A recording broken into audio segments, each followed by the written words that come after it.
Are you looking for all things Harry Potter-ish? Fly on down here to the Harry Pottery Barn. We have rare items like Huffle Corn Puff cereal. We have Victor Crumb cakes and Confundo vodka. We also have practical items like the Lumos flashlight, the Slesleo duct tape, the Flickwick candles, and the Phineas blackboard. We have his and Hermione's. We also have her and Hermione's.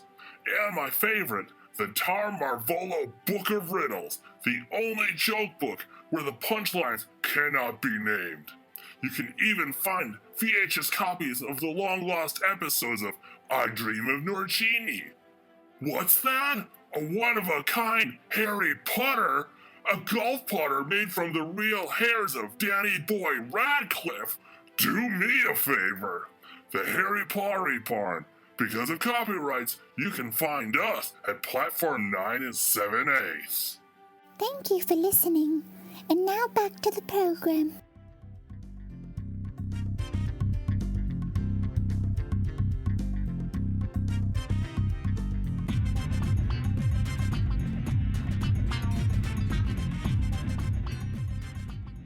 Hello, everybody, and welcome to another wonderful episode of the Above Average Joe Show. I am super excited about this episode for several reasons. One of the reasons is this is the second to last episode for this season. So we're coming to a close on season 1. But even more exciting is our guest today, who has worked on a lot of projects which you've probably heard, such as Sharknado 3, Guardians of the Galaxy Volume 2, Avengers Endgame, Ant-Man and the Wasp, Survivor's Remorse, as a stilt walker in Survivor's Remorse. Also worked on a video game for NBA 2015, Bad Boys for Life, Godzilla King of Monsters, the short Better Uses for the Infinity Gauntlet, Father Figures, Allegiant, Blackish, and is also the host of the upcoming Queer Across America and the show Beautiful and Bizarre. Our special guest today is Eli Logue. Eli, welcome to the show. Thank you, Joe. Thank you so much for having me. I'm so excited to be here. Oh, I'm excited to have you. We haven't talked in quite a while. I know. We've both been so super busy, especially you. You've been super busy. I have. Life has changed a lot now that I'm finally part of the Screen Actors Guild. So opportunities have increased and it's kept me super busy, but I couldn't be more grateful. Yay! It's always good to be busy because that means more money and more time to do the things that you want to do, not the things you have to do. Exactly. I finally figured out how to make my playtime my work, and now I am a happy person. So let's go ahead and jump into things because we've only got about 25 minutes to talk. Let's talk about Avengers Endgame because that just recently came out. It's probably 2 years ago now. Yeah. But Avengers Endgame, you worked on that. What did you do on Avengers Endgame? I was the stand-in and photo double for Zoe Saldana as Gamora, which was a role I took back up from being with her for Guardians of the Galaxy 2. I was originally also supposed to be in for her for Infinity Wars, but that is when I was on Ant-Man and the Wasp, so I couldn't do both at the same time. But crossover schedules. Yeah. And so with a stand-in, a couple of questions for stand-ins, because I'm not always on set and don't always get to see these things.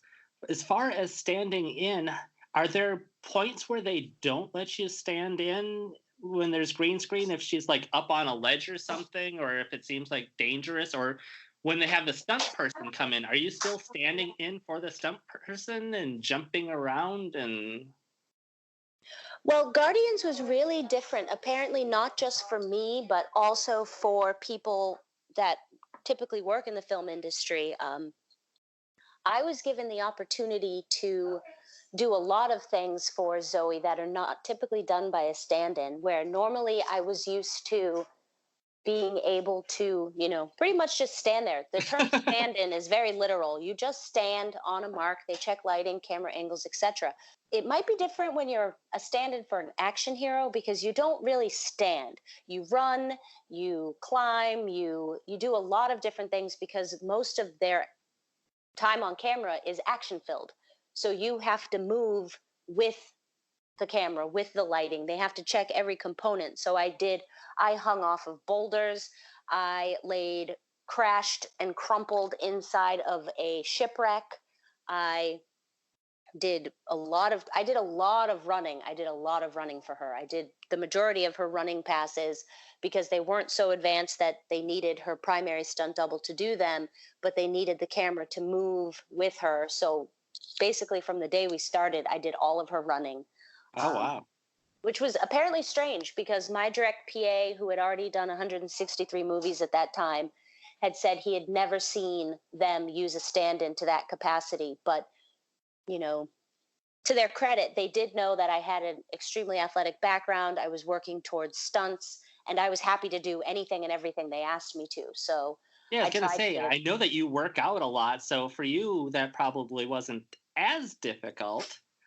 It was But fun. It was fun. I thought it was great. Like I would much rather run around than just stand. So I had a blast with it. And because we look so similar, that is when I then shifted to her photo double and got to do a lot of her on camera work and sometimes off camera, where if she was still in the trailer getting makeup done or had to have touch ups, I was the person that Chris Pratt or Dave Bautista were delivering lines to. And then I was responding with her lines. I was just off camera. So you didn't know that it was actually me that was there, which is super rare. So it was the most amazing experience I've ever had in my life. Completely changed me as a person, got me focused, helped me determine my direction. And I could not be more grateful for the opportunities that have opened up as a result of doing those films.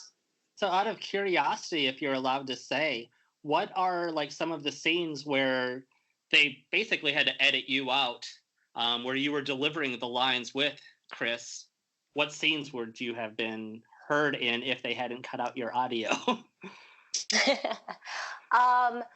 I did more of that on Guardians 2, but when you first meet Aisha and the Sovereign and they bring out Nebula and force her to the ground and all of the Guardians are standing there and they cut to each individual and they're talking, I was actually there to receive Nebula in that scene. Also, Nice. when we are trying to escape Ego's planet and we're getting on the ship and we've now all climbed back into the ship and Batista and Pratt are talking to Zoe. I'm actually the one they're talking to in those scenes. And then I did her running passes yelling when Nebula is flying in the spaceship and trying to shoot her and she's running and jumps off the cliff. I did all of that running. And then I also, there was more. I'm trying to remember now at this point, but parts where you actually see me, but you think it's her, is in the funeral scene with Yondu when Chris Pratt is delivering his eulogy, and then you see, I believe it's Mantis's hands and Gamora's hands putting down the little trinkets and Yeah. toys that Yondu loved. That's my hand. And then Aw. when you see her arm and her hand go on Chris Pratt's shoulder while he's speaking and crying in that scene, that's actually me because they reshot that. And that was that was my last day. And that was actually a pivotal moment for me because it was just me and Chris on set. And they had instructed me to really try to get into character with him because he's supposed to be crying. This is a very somber moment. So I basically thought of the most upsetting thing in my life that I could, which was the Aw. passing of my mother. And I just sat there and bawled with him. And when they said cut, Chris actually, gave me a big hug and was just like, "You're amazing." And I was like, "You're amazing." And we're hugging each other and bawling our eyes out. And that was his last day and also my last day. And Aw. apparently something that, and pardon me while I get choked up, because every time I talk about this, I do. Yeah. But they wrapped Chris, as you always do, a lead actor, you wrap, the director does a full wrap out and the whole crew claps and that person departs. Well, after Chris had left, I went to just get my bag and leave. I'm just a stand in a photo double. I'm just going to get my stuff and go. And James Gunn, the director, actually stopped me and started to, I'm going to cry. I can't help it. actually officially rapped me out, and the entire crew clapped. Wow. And I bawled my eyes out. That's Like freaking amazing. Yeah, and my main PA, who had done 163 movies, had said he has, in all of his time, had never seen a stand-in and photo double get wrapped out like that, and it just, to this day, I'm so touched. Yeah, I've never even heard of that before. They don't wrap stunt people, which, I mean, pay scale wise is way above doing stand-in work and photo doubling. Absolutely, So, it is. yeah, so he must have loved your performances. Well, especially with that last one. If you're on screen, well, semi on screen bawling with Chris Pratt, I mean, how could you not be doing a good job? I mean, you can't complain about a stand-in that's crying on cue. Oh, that is a wonderful, amazing story, and I'm having a hard time not crying either. Yeah, I'm wiping to it. I'm wiping my eyes. Well, I'm sorry for the loss of your mother, but I'm happy that you were able to share that story with us. Thank you. She's not walking around, but she's with me every day. I know. Oh, yeah, she's watching you. She's seeing all this amazing stuff that you're doing, and she was probably right there with you while you were crying with Chris Pratt, and she's probably like, yes! And she's why I do this. You know, honestly, on her, I hate to say it, but on her deathbed at hospice, because she passed from cancer, she told me she wanted me to go back to doing what I was born to do, and she wanted me to pursue film and TV with everything that I had, and I promised her I would. I'm gonna cry even more now. Yeah, so she's why I work so hard. Oh, that's so sweet. Yeah, let's go ahead and take a quick break, and we will be right back. Okay.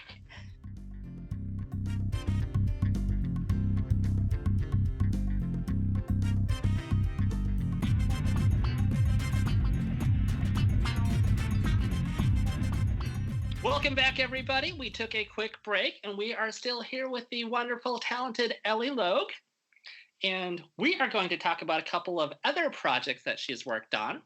And the first one I want to talk to you about, Ellie, is one that's sort of related to the previous section, which is better use for the Infinity Gauntlet.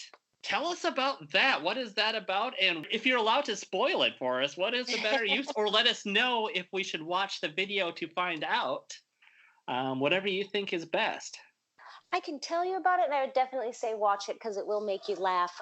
A good friend of mine happens to play Rogue for X-Men at Universal Studios, and she has been a huge Marvel fan her entire life. And when I ended up working on Guardians and got to embody the role of Gamora, she just was over the moon about it. And after Endgame came and went, she decided she wanted to do a little satire short about the better uses for the Infinity Gauntlet than wiping out half of humanity.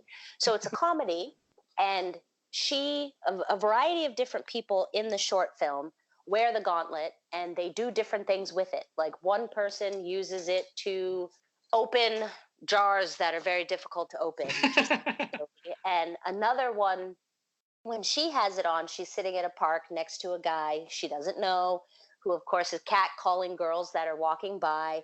So she gives him a fist bump, but it like shoots him 20 feet across the park because she doesn't think it's appropriate that you should catcall women like that. So it's all about different ways that you could use the Infinity Gauntlet versus the way it was actually used to kill everyone. And at the very end of it, I appear in full green paint, Gamora costume and all, and I just basically say, thank you for watching our public service announcement. And I throw a little message out there to my dad that there's a better way to use this gauntlet than wiping out half of humanity. And this is a public service announcement from Heroes Against Wiping Out Half of Humanity.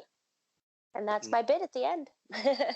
It was super funny, and it came out really well. People really enjoyed it, and it actually ended up airing throughout all of the convention centers and on the DragonCon channel in all of the sponsored hotels at DragonCon here in Atlanta this past year. Nice. Do you know if it's on YouTube too, to where people can see it, or do you know if it's still on the DragonCon website? It is still on the Dragon Con website, and it is on YouTube. Well, awesome. We will give links for those so people can go watch it and they can find out even better uses than those two. Yes. And then I also wanted to ask you real quickly about the NBA 2015 video game. What's it like to work on a video game as being in the video game? That was the coolest thing I'll say that was the coolest thing I've ever done until I did something that was even cooler. That was my first exposure to motion capture type work. And that was the coolest and craziest thing I've ever done. I actually was around a few of the NBA players. I'm 5'8". I don't typically feel short. I have never felt so small in all my life. These people are so tall. They look tall on TV, but in person, oh my gosh. Like this guy walked by me and no joke, his belly button was at my forehead. And I was just like, wow, okay, oh. I'm small. But it was super crazy neat. I went into this room. They had little focal points that they had put on my face. There were about 200 cameras set up on this crazy semicircle tripod that consisted of 4 rows high. And they just wrapped halfway all around me. And I just had to do all of these things. Like I had to scream, I had to cheer, I had to jump around. I had to make all of these different facial expressions. And then they animated an avatar to everything that I had done. Oh, wow. So in the game, oddly enough, I am all over the game. I am a VIP wife that's sitting on the bench right behind the players. I am one of the cheerleaders on the basketball court, and then they changed my hair color and eye color, and I am throughout the crowd of the game. How much does it look like you? Is it like a spitting image of you, or is it just a close resemblance, or do they change what you look like for each persona? The VIP wife really looks like me. My nephew said he has the game, and he's like, no, that really looks like me. That's got to be really cool. It is. It's weird. It's weird to see an avatar of yourself. That's definitely strange. But I actually got, right after that job, not too long after that, I got all I can say is a government contract where I was doing motion capture work for a virtual reality training simulation. Wow. But I was in the full mocap suit. I was doing full stunts. It was a very long day. It was the most amazing thing I've ever done. I felt like the guy who played Gollum in Lord of the Rings, just doing crazy stuff, and that was really awesome. So I love motion capture work. It's very cool. Let's go ahead and jump back to the film stuff and Sharknado 3. I love the Sharknado series. And this is a project you worked on as you were working your way up. So this was when you were working background. But I am curious on what your day on Sharknado 3 was, was like on Sharknado 3. That was the funniest film I think I've ever been a part of that was supposed to be scary. Because obviously it's supposed to be scary, but it's supposed to be funny at the same time. They were filming at Universal Studios in Orlando. So I got to be a part of that. And I am part of the scene where it's towards the end of the movie. They've now blown up all the sharks, and shark parts are raining down on the beach out of the tornado. So I am a bikini girl screaming and running not too far behind Tara Reid after she's had her baby in the movie. Very strange. But I am running and screaming as I'm supposedly being pelted by shark parts. That's pretty amazing. I love the Sharknado series, so just the fact that you got to be a part of it, I mean, hats off to you. That's awesome. Thank you. It was really fun. I mean, the whole crew was great. It was really laid back. We were at the theme park. You know, some of the scenes when the tornado first rips through is through the theme park. So there's actually also us getting off of a ride and running from it, but it happens so quickly you can't really catch me and the group of friends I'm with in the film at that part. But it was a lot of fun. The crew was great. The cast was awesome. They all kept it really lighthearted. I mean, it's sharks in a tornado. How serious? Which tornadoes don't even form over water, so that makes it even more hilarious. Yes, it does. It does. But one thing I want to ask for before we go ahead and get your social medias and stuff, I want to talk to you a little bit about 2 of the projects that you just got finished on. which is Queer Across America and Beautiful and Bizarre. Yes, those are. I'm really excited about those. It's an opportunity that I didn't think I would ever have, nor did I expect. I'm one of the co-hosts of the show.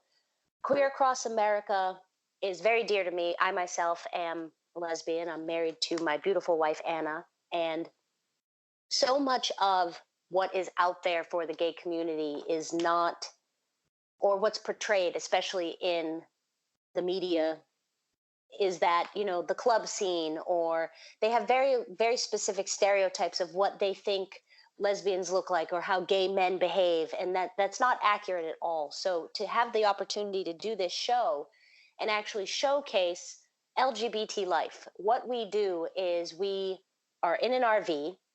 There's a group of us. There's a transgender couple, which they are amazing because it's Aubrey and Ace. Aubrey transitioned to a woman. Ace transitioned to a man. They met years later, fell in love, and now they're engaged. Wow. They are stunningly attractive individuals. We have a beautiful gay man who's in the industry. He's a performer, a dancer. He just actually choreographed and backup danced for Montel Jordan. So he just choreographed a routine for him and was backup dancing at his show. And he's an amazing, beautiful, light-skinned man. And he doesn't fit any of the stereotypes. You'd never look at him and go, oh, he's a gay man. He's just a man who loves men, who has a golden heart. And he's awesome. And then we also have Keith Bailey, which is our resident, you know, theatrical gentleman. He is fantastic. He's way into steampunk. So all of his attire reflects that, which I think is wonderful. I just love it. And then myself and my wife are on the show. So this little group of LGBT people, we jump in an RV and we travel all over the country, and we show you all of the best and hidden gems of the LGBT community, from entertainment, businesses, nonprofit organizations, cruises, places to go, everything beyond the bar. We're not taking you to clubs. Everyone knows there's gay clubs. We're showing you everything that there is to offer beyond that and exposing you to our normal, making it normal for the rest of society, taking away stereotypes, taboo notions, all of that. And so it's half documentary, half reality TV, half educational program. So we're super excited about it. We just wrapped on the pilot in Florida, which was amazing, like blew my mind. And I couldn't be happier to get to be a part of something like that. Everyone we've shared it with has been really excited. I'm so happy to have this for the next generation of LGBT kids coming out. I wish I would have had a show like that, you know, when I was discovering who I am. But I'm so grateful that I now can offer that to someone else. That is incredible. Like, all of it is just, it's blowing my mind, because I heard a little bit about it just from the different posts that I've seen that you have put up on Facebook and stuff. But wow, yeah.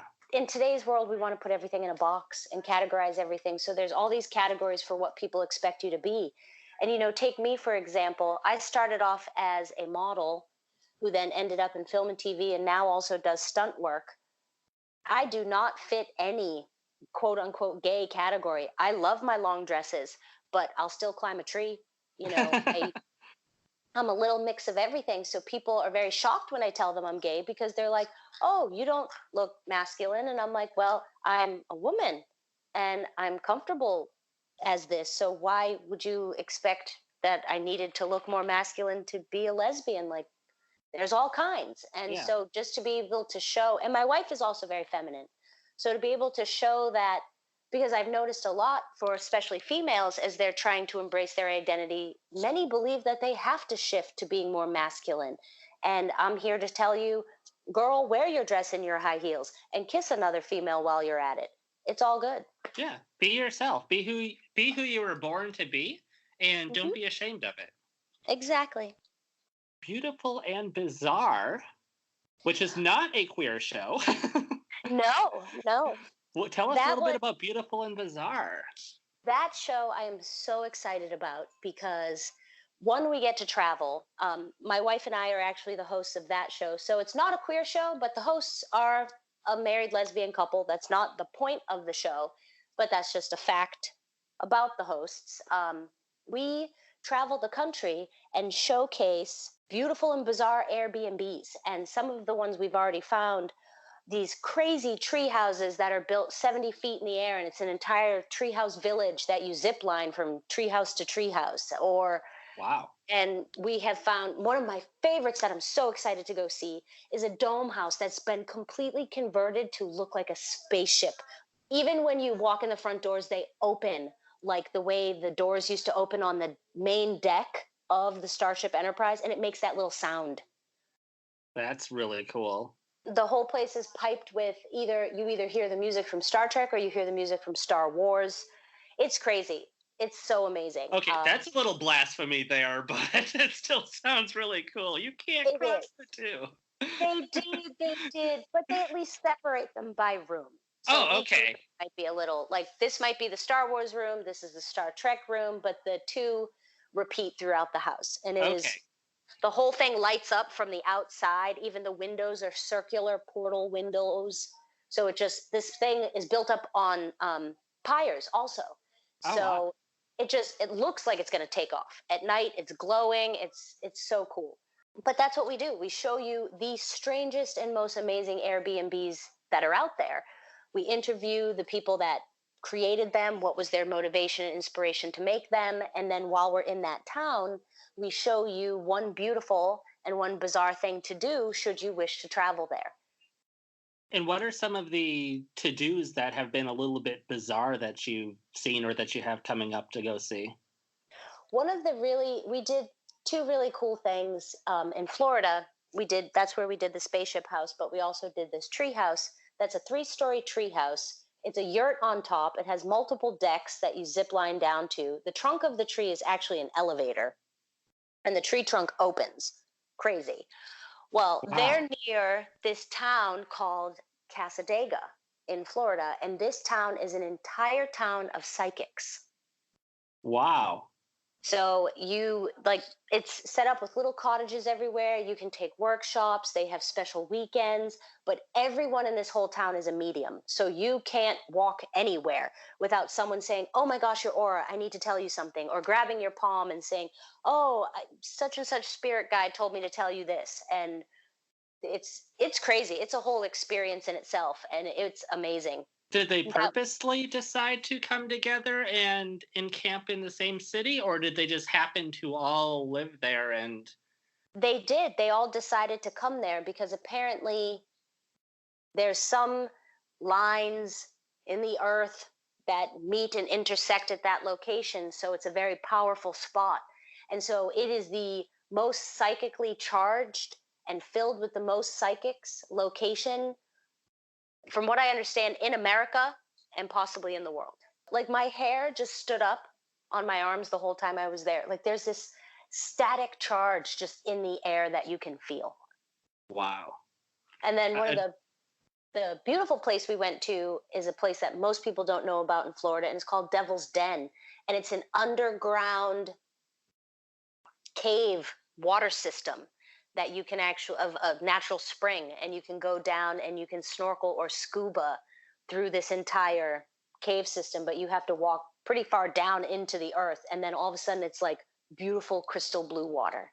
Wow. In this just cave with those bioluminescent plankton that line the walls. So once you go far enough in, it's like all of a sudden all the stars in the sky just turn on and everything is glowing, and you're in this beautiful water, and the water is bioluminescent. So as you move, it lights up. It's gorgeous. I've never seen a place like it. I am totally blown away by the last half hour of conversation. Just everything you have to say, everything you've done is just blowing my mind. This is incredible. Well, thank you. But unfortunately, we do have to wrap things up. All right. Do you want to go ahead and give your social medias where people can follow you and like your likes and see your photos and stuff? Sure. If you want to follow me personally, it's just Eli Logue, and that's spelled E-L-I, last name L-O-G-U-E. And then on Instagram, it's Eli Lilac, like the color. And then for our 2 shows that we have going right now that I'm super excited about, it's just Queer Across America on Facebook and Instagram. And Beautiful and Bizarre is just Beautiful and Bizarre. For our Instagram page for Queer Across America, it's queeracrossamerica_official. Awesome. So people now know how to get a hold of you. We'll be posting all of that on our social medias also. So if you have a chance, check out our Facebook page, check out our Instagram, and check out our Twitter. And until next week, when we have our finale 3-part episode with a very incredible guest, you guys are all going to want to check out this finale episode. It is amazing. But we will see you guys next week. And thank you, Ellie, again for hanging out with us. Thank you for having me, Joe. It's been fantastic.